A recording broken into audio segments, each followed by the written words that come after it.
Thank you, Tom. Thank you very much for inviting me along this morning. Good to see everybody. Title is Kabila-Tshisekedi Transition, a New Chapter for the DRC. I think we are very much moving into a new chapter for the Congo. I'll caveat that fairly heavily, but I think the changes we've seen over the last 6 months are important and are fairly structural, albeit they'll take quite a long time to feed through into the way things happen in Congo. Apparently I have a reputation as a bit of a Congo optimist. I was told that a few weeks ago, to my surprise. I've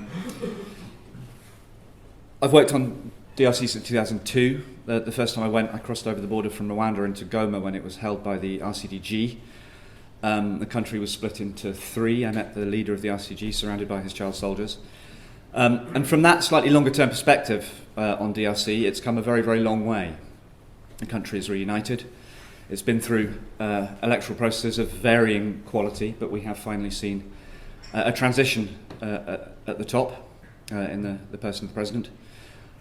So I think, albeit we can see as many crises you want to see in Congo, and that's the way that the place is reported, I do feel that there are some opportunities in DRC. I feel like a long-term transition is underway of moving power from a very overweening centralised presidency set in Kinshasa back out to the provinces. And that will come with a lot of risks, but also some opportunities. So that's the kind of stuff that I'm going to go through. I'll go through relatively quickly. I'm assuming that we all in the room know the basics. I'm sure many of you here know Congo much better than I do. As I say, I keep an eye on the place. I've been maybe once a year since 2002. I've never lived in DRC, and I work on a variety of other African states. So what I hope I can offer is a bit of a long-term perspective on current events.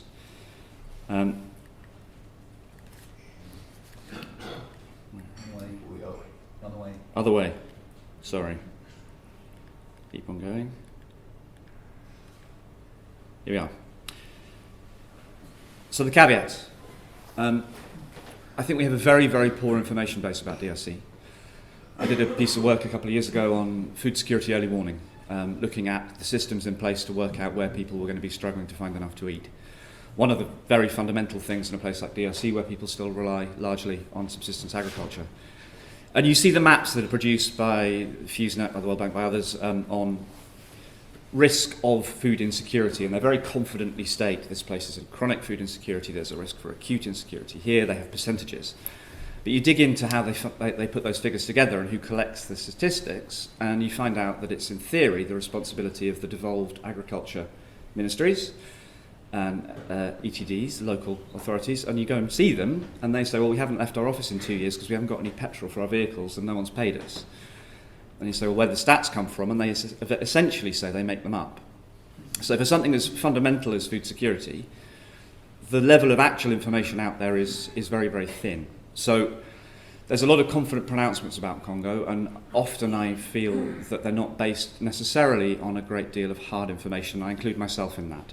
So I think that's important to say. I also think Congo is a victim of poor reporting.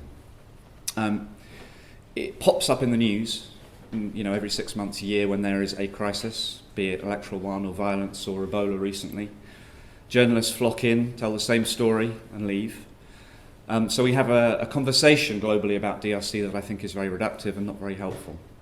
So I'm going to maybe try and take on some of those cliches today, and we can discuss any others in Q&As. I also think it's a place that it suffers from being a bit of a playing field for a whole load of agendas from people, for people from around the world, for governments, for NGOs. They come with a very specific viewpoint and set of objectives, be it human rights or extractives or governance or conflict, and they talk very much within that little stovepipe. So you get a series of competing perspectives on Congo, all trying to tell the most compelling story, which ups the ante on making it, increasingly urgent or increasingly severe. I don't think necessarily those give you a very accurate picture of the place. I know from speaking to Congolese folk that they get frustrated by the way their country is portrayed. So I think it's important to try and take a little bit of a step back from some of those kind of paradigmatic approaches to DRC. And taken together, watching Congo from a distance, it looks like it's in perpetual crisis. It lurches from, crisis point to crisis point with nothing in between. To some extent that is true, and I just wanted to start with a couple of maps. This one shows you refugee flows, displacement, quite astonishing figures in displacement, nearly 1 million people in Kasai, over 1 million in North Kivu. And it also gives you a fairly good idea of how exposed Congo is to a very volatile region. Starting from the top, CAR, as you'll know, still deeply unstable. 180,000 CAR refugees up in a very poor, remote bit of the north west of the country. South Sudan in civil war. Uganda and Rwanda have been relatively quiescent in recent years, which is good, and have seemed to sort of row back on their long-term proxy war game playing in Eastern Congo. But still, as we can talk about later, there's quite significant longer-term risks of that sort of thing reigniting. Burundi is its own story, a very complex one, but also a very volatile one. The southern side is more settled, but that's as much to say as Congo is surrounded by potential challenges. And that's one of the stories that we're told a lot about Congo. Second map, this is completely incomprehensible, but I wanted to put it up there just to show that 2017, Kivu Security, very, very good organisation. They've come up with 132 armed groups active in the east. Some of those will have, a couple of guys in them who call themselves a my group. Some of them are organised, well armed. I don't know, ADF, 1,500 fighters possibly, FDLR maybe 2,000 still. So quite significant. But I put that up there because if you come to it cold and look at that, you think, 130 armed groups, what are we talking about? But if you dig into what all of those are, they're all very different. A lot of them are very, very local. Some of them are absolutely tiny. So translating that kind of thing into what does this actually mean is quite difficult. And I can't pretend to understand who 95% of those armed groups are. They pop up, they go away. I remember I was at the Goma Peace Conference in late 2007, early 2008. I was part of the delegation that was mediating the conference, rather randomly. And part of the job was to pull the armed group representatives together to try and get them to come along with what was a sort of Lawyer Jerga type community discussion. And we had a couple of young guys come in and say, we're the union of young sacrifice people. Can we have a seat at the table, please? And everyone laughed at them and then let them come in and sit down, because what they were very clearly hoping for was a job at the end of that process, and I completely understand it. But they'd invented an armed group on their way in. And everyone knew they'd invented an armed group on their way in. So some of this stuff is theatrical, and some of it's played out to external audiences and internal audiences to try and get advantage, for very understandable reasons. So I wanted to start with those two maps just to say that the image that we have of perpetual crisis and the image that we have of Eastern DRC particularly as being utterly conflict-ridden are true to an extent, but also need to be interrogated. So, moving on to the present, you'll all know that the elections in DRC finally happened at the end of last year after much heartache and delay. Delayed by more than 2 years from the constitutional deadline. And again, we have a Congo that it has a very sort of polarised set of views emerging around it. For some, the fact that Kabila has left office, the fact that there was a peaceful transition of power in the DRC, is in itself an enormous step forward. And if we'd been having this conversation a year ago and we talked about the elections, the majority of observers of Congo would have, I think, been fairly pessimistic about the possibility of elections happening at all. If they happened, they would have assumed that Kabila would have stood. And if he wasn't standing, they would have assumed that he would have put in place a dauphin that he would have forced through. None of those three things happened. He tried to put in place a dauphin and failed miserably. And his candidate got so few votes, they weren't able to even pretend that he'd won. The view of Congo as the cup being half full and this being a relatively important step forward, I think, is one that informs most diplomatic perspectives on DRC now. they're prepared to take the gains that have been made to date, and albeit they've been caught quite uncomfortably on the horns of a dilemma about defending democracy on the one hand and accepting progress on the other, I think over time they will come in behind this new dispensation. You see the French announcing 300 million of 400 million euros of new development financing. I mean, I think there will be not a major surge, but a push behind the dispensation as it is. And question marks over Tshisekedi's democratic legitimacy will be, not quite forgotten, but will be less spoken about. But for others, the process of this election was a travesty. That Martin Fayulu, by all reputable assessments, won by quite a long way, won comfortably. And the figures that were announced were, one would imagine, just invented, completely made up. Tshisekedi is the beneficiary of that. Under this view, yes, but as a puppet sat at the top of an administration and a politics that remains entirely in the gift of and controlled by Kabila and his allies. It's a view that you hear from civil society, from opposition groups, from NGOs and from others, and I have a great deal of sympathy for it too. In democratic terms, what happened in DRC was not, it wasn't a democratic process by any means. But my view is a third one. My view is that there's elements of both those first two that are true. But that what we're seeing, seen from a relatively long-term perspective, is that the presidency in Kabila was not able to dictate the outcome, wasn't able to lay claim to Congo's politics in perpetuity, and actually had to cede ground, had to allow someone else to come in. They haven't got away entirely, but they are in the process currently of striking a new bargain with Tshisekedi and his allies at the central level, and a series of new bargains at provincial levels.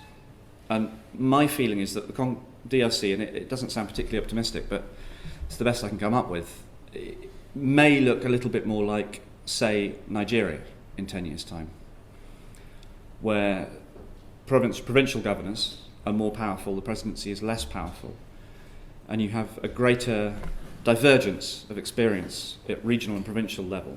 Places with resources may do quite well, places without them may do very badly indeed. But that the era of a presidency able to suck all of the energy, all of the money, all of the talent into Kinshasa and keep it there is beginning to wither away. And I think that's interesting. I think that offers some opportunity as well as some risk. I wanted to just put this map up. I think this is really important and has been not overlooked, but isn't talked about quite enough. The change in 2015 with the decoupage process, where they went from 11 provinces to 26, I think laid the foundation for what we've seen over the last couple of months. Because these big provinces, pre-2015, were amenable to being completely dominated by the centre, with the exception possibly of Katanga. And we saw Moise Katumbi able to be more independent and build a power base and build a reputation. In part, this was done to undermine Katumbi and his power base. But in part, it was a recognition by the centre that they needed to build alliances with a series of ethnic and regional elites. And to do that, they had to be able to offer them something. And the thing they could offer them is governorships and jobs and autonomy and a bit of money. So if you cut the map up, you suddenly have more cards to play. So that, to me, was the beginning of the negotiation that has resulted in the political settlement that we've seen now.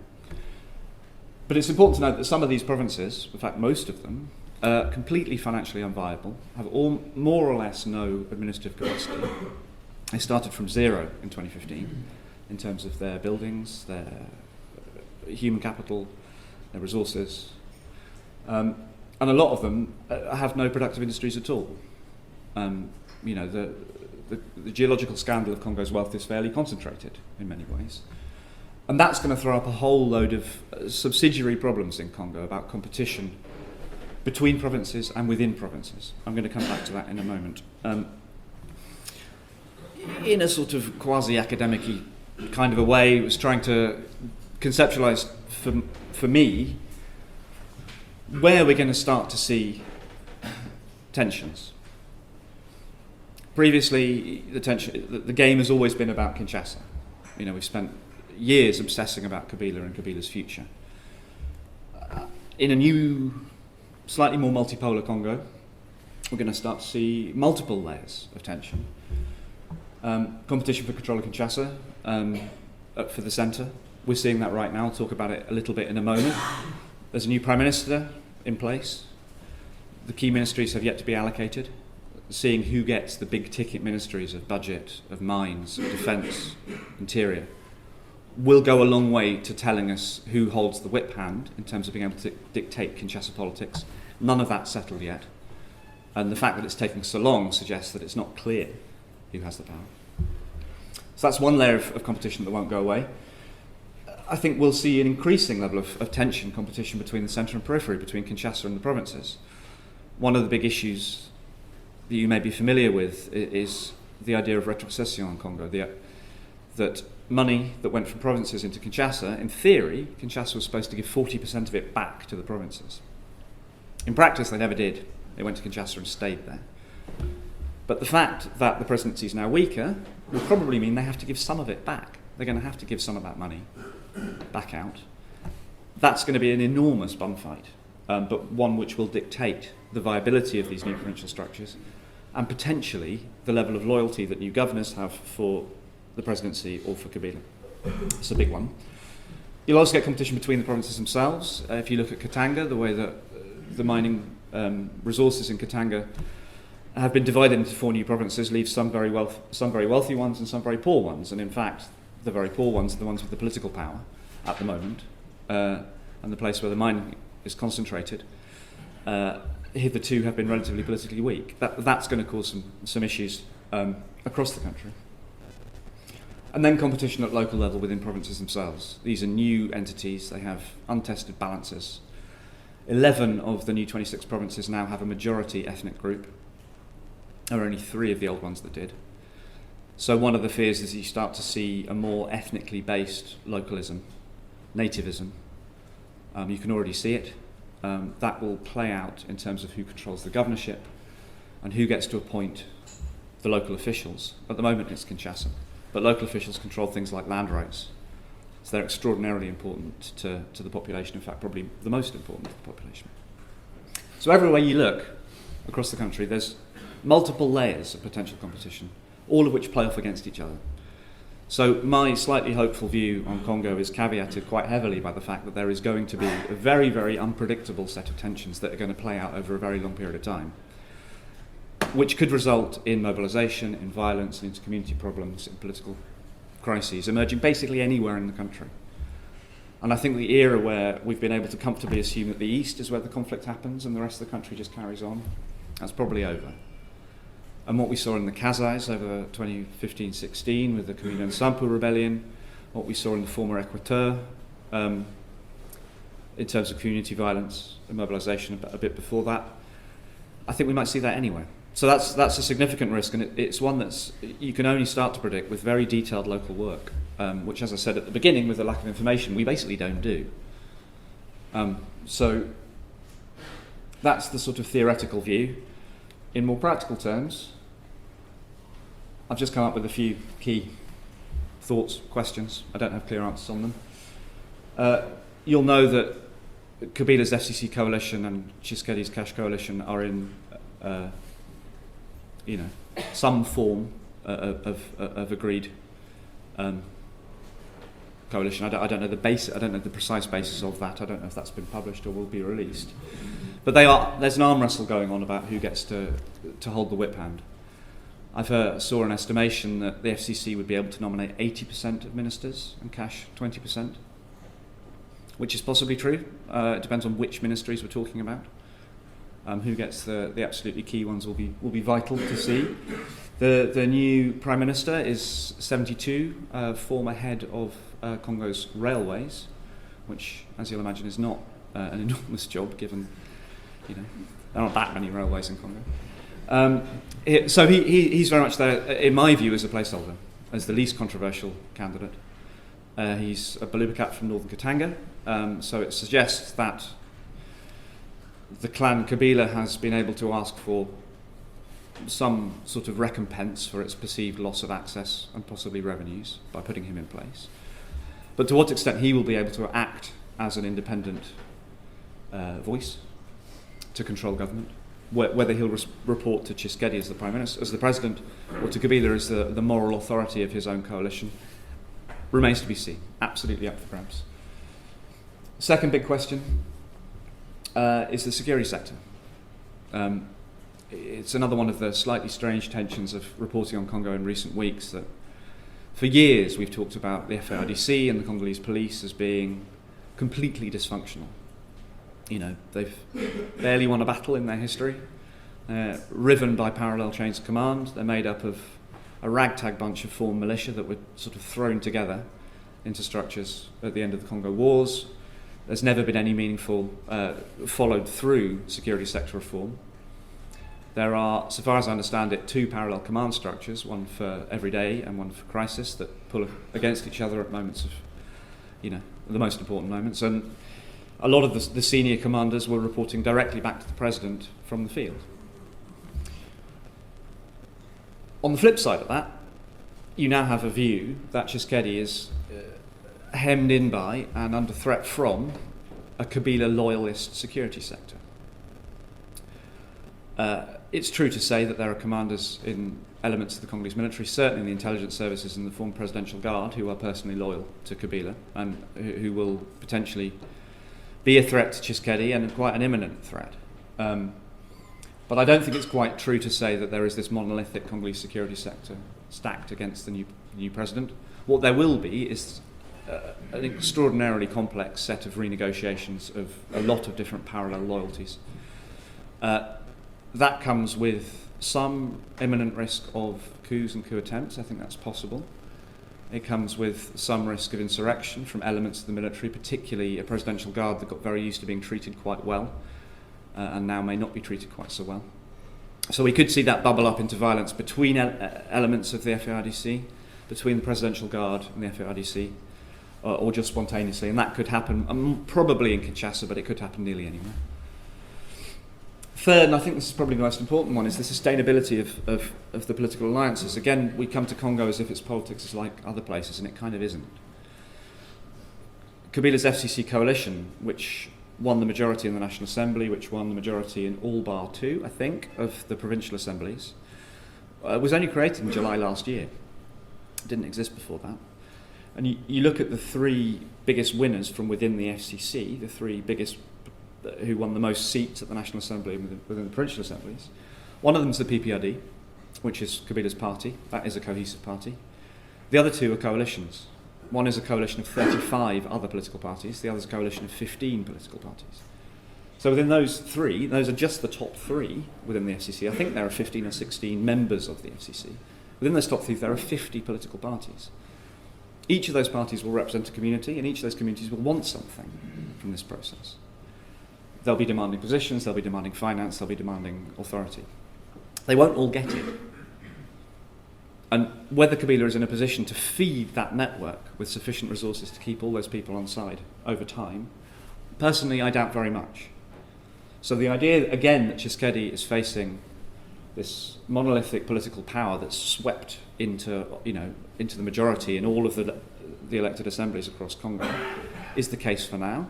You start to put that under pressure over time, I think the FCC will fall apart. And I think you'll see a renegotiation. You can already see it, because the PPRD and those close to Kabila are to some extent less than they were, dominated by his co-ethnic group, the Balubakat, even though he was never born there. That's where his family are from northern Katanga. As I said, they've been able to grab the prime ministership for themselves, it would appear. But the cost of doing that is to anger everyone else in the coalition. So there are serious cleavages within what looks from the outside like quite a cohesive political bloc. The same could be said, though to a lesser extent, for Tshisekedi and his political grouping. That it's the UDPS that he represents is a real political party. It's been around a long time. The UNC of Vital Kamerhe, again, is a relatively small political party, but is a meaningful one. So I think it's more likely he'll be able to control his own politics. But the return of Moise Katumbi to the country, which you'll have seen, threatens to throw a spoke into all this politics. So sustainability political alliances is as much to say I think it's going to be chaos and continual negotiation for at least the next 2 or 3 years, almost certainly for the full life of this government. That has implications for whether we're going to see any changes in the way that Congo's governed. I don't think we will. What do the people think? You know, popular opinion. There were apocalyptic predictions about what would happen if this election was stolen. They didn't come to pass. You know, the Congolese people seem to acquiesce quite, not happily, but you know, to the fact that Tshisekedi was put in place in the presidency. We didn't see major demonstrations of any description. But people are very angry, and people want change, and they want progress. So where and how that is expressed, I think will go a long way to determining whether Tshisekedi will be able to make a success of his government. It could happen in Kinshasa. I think it's more likely to happen in provincial capitals. I think that's where the demands will be felt and heard, because there is a sense of entitlement among lots of communities that they'll want to see some change. It could be a positive thing. They could demand better government and service delivery. It could be a negative thing. They could start mobilising around xenophobic, ethnic, nativist perspectives, and you could see violence off the back of it. It's impossible to say precisely what will happen in any one region of DRC, because each of them is very complicated, has a lot of local dynamics, and we don't really spend much time looking at them. And finally, the region. You'll all know the long history of regional intervention in DRC from the start of the First War onwards, and the story from the end of the transition has been one of a gentle, slow withdrawal of regional influence in Congo. The M23 rebellion, which you may have followed a few years ago, probably for me marked the final end of that wartime dynamic of direct external intervention into DRC, when the Rwandans finally cut ties with the M23. We haven't seen it restart. For the first time in best part of 20 years, I think we're at a moment where the Congo is able to carry on its own internal business without overt manipulation by its neighbours. There are a lot of different reasons for that, which we can discuss if you'd like. But the region seemed to come together before the election in that they have a very clear shared need for stability. The Angolans have national security interests in Congo. They wanted a stable transition. The Rwandans, Ugandans, I now think, are seeing Congo as a place for trade, and that needs stability too. So for the moment, there is a shared agenda among Congo's neighbours. Longer term, the problem is that if the new provinces get more independent, and they start getting their own local economies going, and those local economies build links across borders with the neighbours, the risk and the temptation will be for those neighbours to start taking a bigger role in each of those provincial communities. And if Rwanda was to be seen by the Ugandans as getting the whip hand in North Kivu over trade routes, then there would be an imperative on the other neighbours to come in to balance that. So I think it'll be one of the long-term challenges for Tshisekedi and for the international community of how to hold the ring while this slow evolution of Congo's baseline political structures goes on, without the region jumping back in. I don't foresee that as likely. For the short to medium term, 3 to 5 years, I don't think the region will want to. I don't think they'd be allowed to if they did. But looking further forward for longer term investments in Congo, I think it is.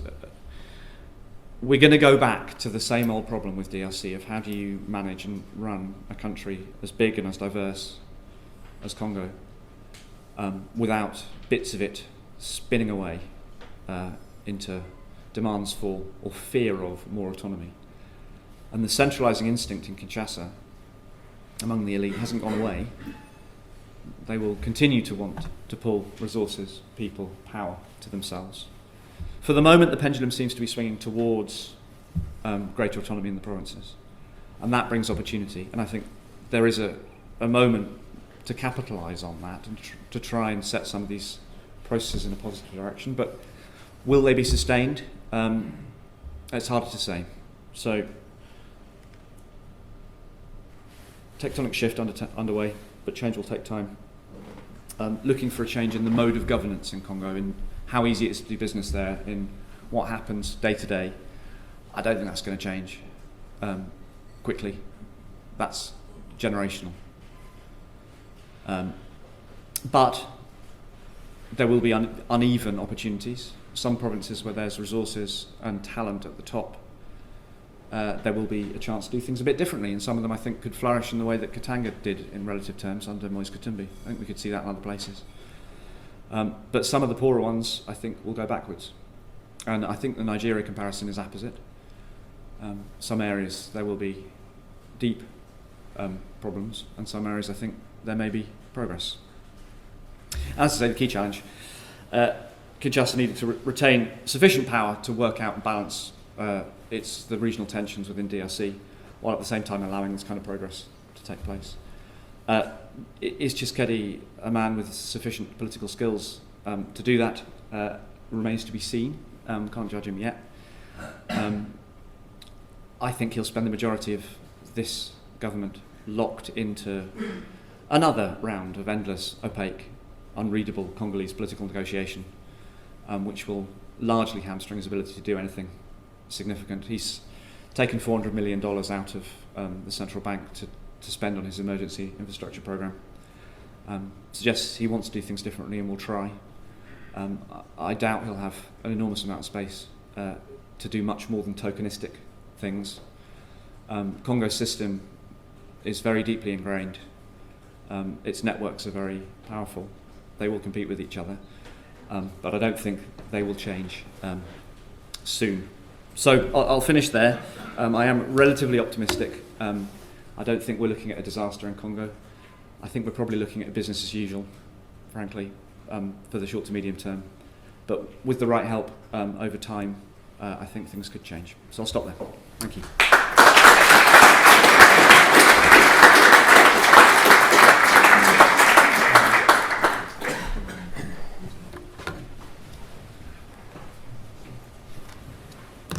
Great. Well, thank you very much also to Menas for inviting me to speak to you this morning. I'm delighted to be here, delighted to speak about a country and a topic that's very close to my heart. I spent 4.5 years living in the DRC between 2007 and 2011, at the time working for the British Embassy, the UK government, and my role was to kind of analyse the mining sector and the changes that were taking place and finding ways for the UK to promote more transparent and responsible management of the sector that would then deliver benefits for all of the people of the Congo. I think Ben's done a fantastic job sort of trying to set out the current political situation, and I'm certainly not going to try and sort of add to that substantively. I'll say I was in Kinshasa last week as the new Prime Minister was announced, and the business people I spoke to last week, I think at least they felt maybe this is the start now of some decisions being taken, because ever since the elections, none of the really big decisions in government and therefore in the private sector have been made.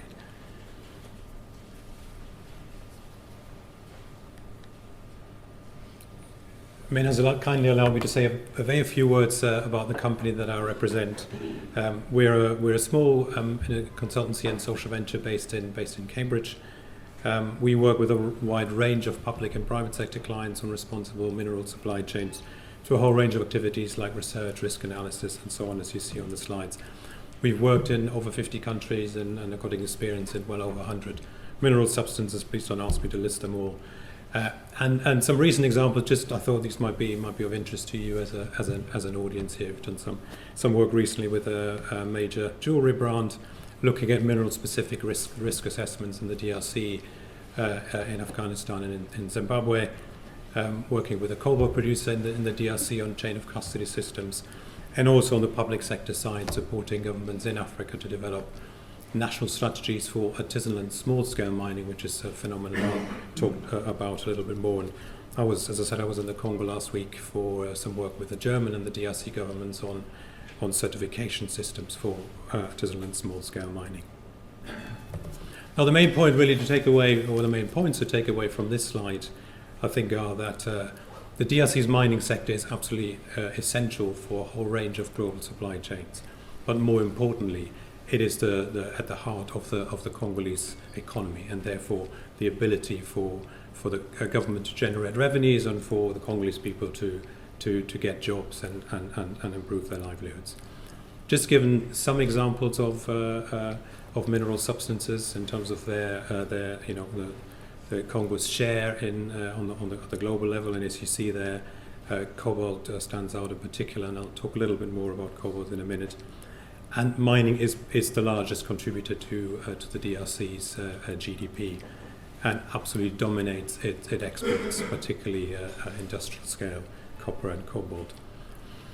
I think one interesting process to refer to in this context is the review of the DRC's mining code, which took place between 2012 and 2018 with support from the World Bank. And this was kind of set up and built as a tripartite process that would involve government, civil society, as well as the mining industry itself. And that seemed to work quite well for an initial period. But at some point along the way, it seems that government and civil society decided to, I suppose, strike a deal and agree the key changes that they would want to see. And at that point, it seems that the private sector was largely cut out. So the revised code was then presented to Parliament, approved then, also signed off by President Kabila in 2018, which has then resulted in significant unhappiness by several mining operators who've kind of formed a sort of informal grouping to oppose some of the provisions in the new mining code, but they have so far shied away from launching a formal legal challenge. And if you're interested, we can talk a little bit about what are the issues that bother people. I think it's different things for different companies, but things like government participation in mining ventures, capital gains tax, and issues like that. I just wanted to put this up here because so much of the discussion about the DRC's mining sector has been about cobalt, which is of course one of the essential ingredients for battery technologies that power the electric vehicles being developed all around the world. So these are numbers from the US Geological Survey from 2016. They're estimating then at about 50% of the world's cobalt reserves, or known cobalt reserves, on the DRC, and in the same year it was just under 54% of global production was taking place in the DRC. I think if you talk to other analysts, they will argue that in terms of reserves, the number may well be north of 60%. So I think this illustrates the importance of the DRC mining sector for certain global supply chains, but also we must be clear that the government of the DRC, the key actors in the DRC, are very, very conscious of that, and they completely understand and relish this kind of pivotal role that particularly the country's cobalt sector plays for the world more generally, which is one of the reasons why in December 2018 the government declared cobalt, together with coltan and germanium, strategic minerals, which means in practice that royalty rates tripled from 3.5% to 10%, and the government will take a much stronger interest in how that sector is developed and its role within that. I'll talk a little bit more about cobalt towards the end of my presentation. Now, Tom asked me to talk a little bit about a phenomenon, or mining sector phenomenon, that is very prevalent in the DRC, but also occurs all around the world, and it's called artisanal and small-scale mining.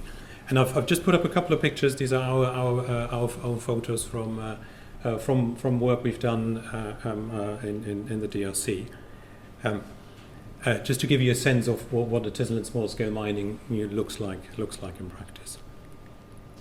This is the sort of generally accepted international definition of artisanal and small-scale mining, and I've combined that with a graphic from the German government, which is I think now 4 years old, where they try to estimate the prevalence of artisanal mining and the number of artisanal miners all around the world. You'll see, if you can spot the DRC, at the time they were estimating about 200,000 miners, mainly in the gold sector. I think it's fair to say, and this has been confirmed by some recent work that the World Bank has done, that number was a significant underestimate. The World Bank estimates that around the world is about 40 million artisanal miner, and 10 million of those, or just under 10 million, are in sub-Saharan Africa, which is up from about 2 million 20 years ago.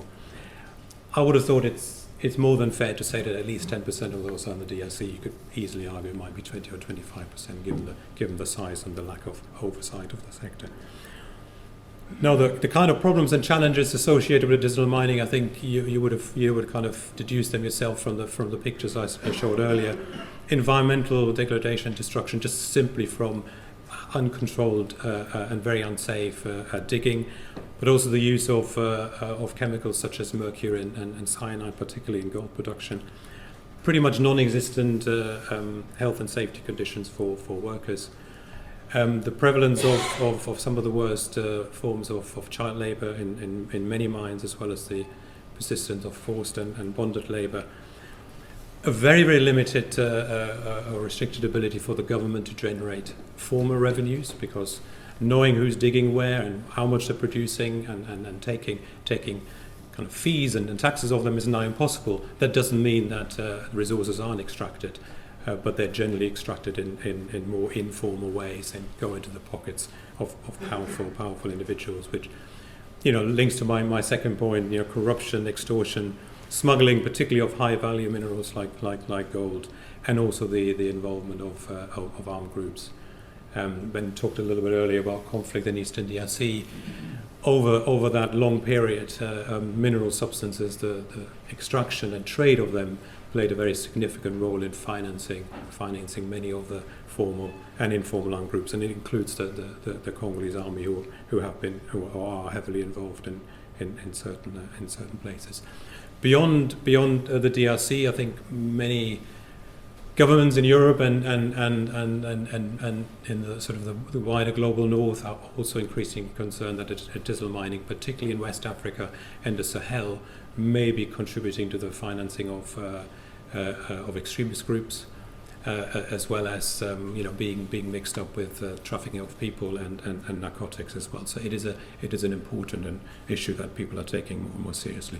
But again, the flip side, important to insist that artisanal mining is also one of the main livelihood opportunities for many poor people in the DRC and in sub-Saharan Africa.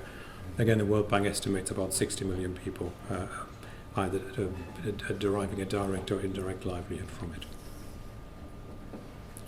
Now, why is this in any way relevant maybe for you as an audience, other than sort of general interest? Well, I think one of the key points here is that for cobalt in the DRC, for example, there are estimates that between 10 and 40% of the current production are produced through artisanal mining.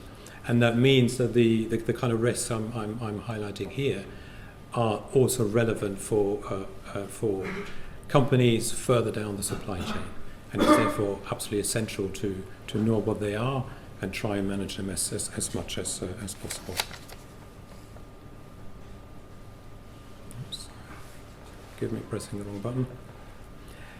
I thought I'd end just with some observations in terms of how various actors are trying at the moment to engage with the sector in a more or less constructive way. I think when it comes to the government of the DRC, notwithstanding the changes that Ben described, the government is at best ambivalent, and I would ideally like to see ASM disappear altogether, which is understandable, not least because of the tax raising problems that are highlighted earlier. So the government is very much pushing for formalization and towards more mechanized and small scale mining, and trying to limit those activities in specific mining zones. The government is again understandably encouraging industrial scale mining wherever possible, and is working with a whole range of donors, development partners, like the World Bank, like the German government. As I said, we're doing some work with them at the moment to kind of encourage the journey along that way. For the downstream users of materials such as electronics and the car industries, I think they're also pretty ambivalent. I think in an ideal world, most of them would rather not source from ASM at all, but that isn't always possible because of where the materials are and then who digs them out of the ground.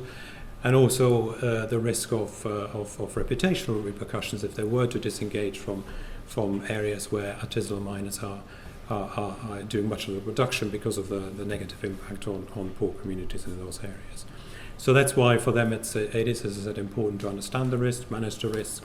And the OECD published a few years ago a due diligence guidance on sourcing minerals from conflict-affected and high-risk areas, which is a great tool to go through that process of understanding your risk exposure.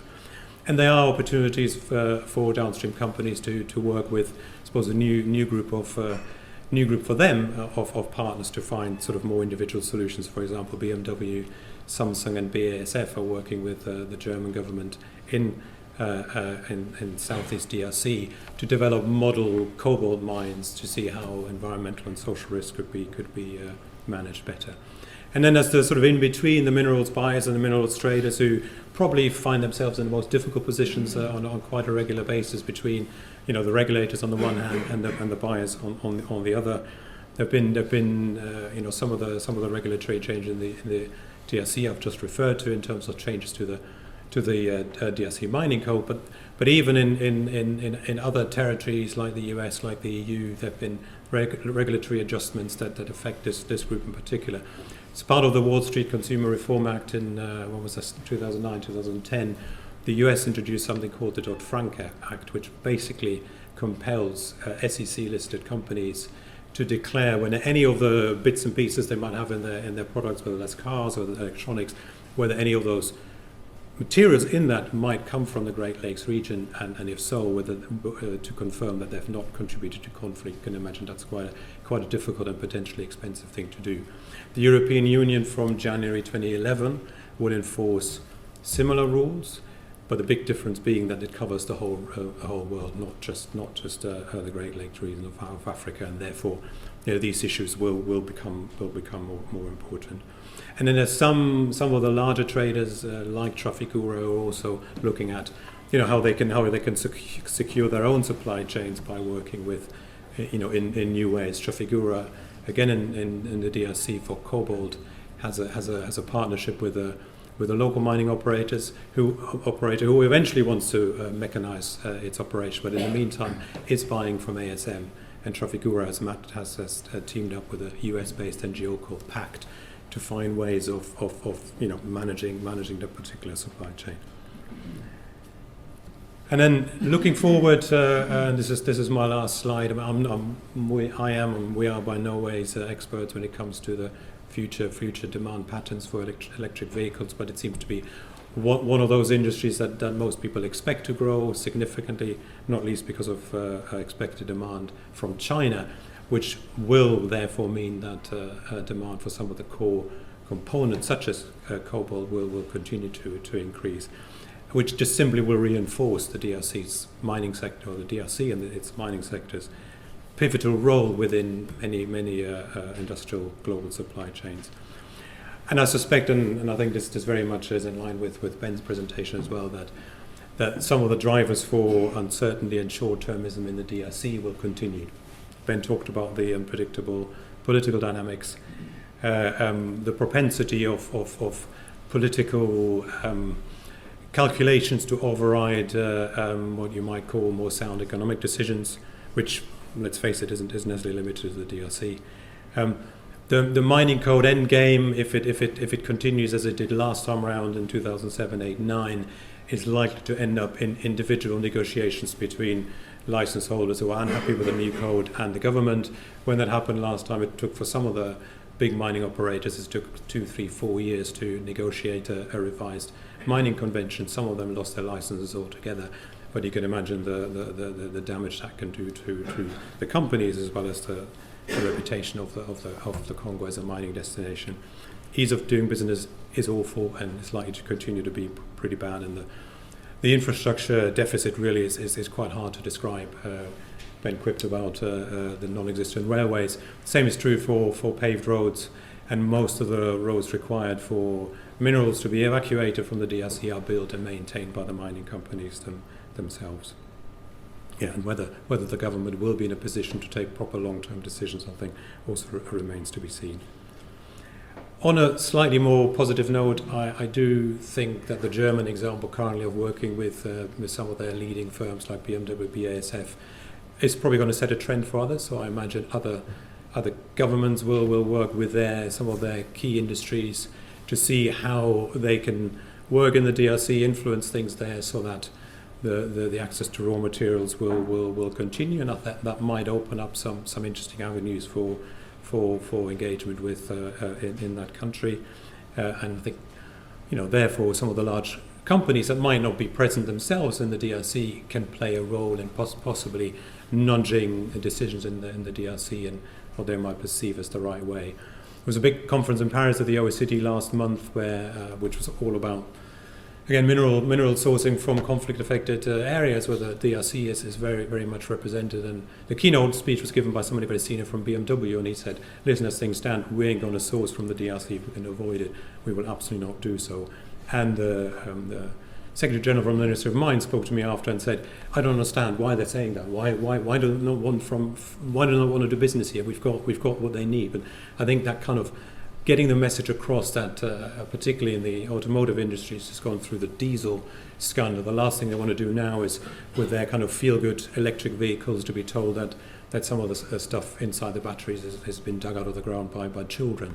I think getting those issues across to the DRC government will hopefully also lead to long-term changes. And finally, and for me personally, that is and remains the most important issue, that improvements to the mining sector, improvements to the way it's governed, improvements to transparency, improvements to how revenues are shared across the country can make a very fundamental difference to the livelihoods of millions of Congolese. And I think I'll leave it at that. Thank you very much.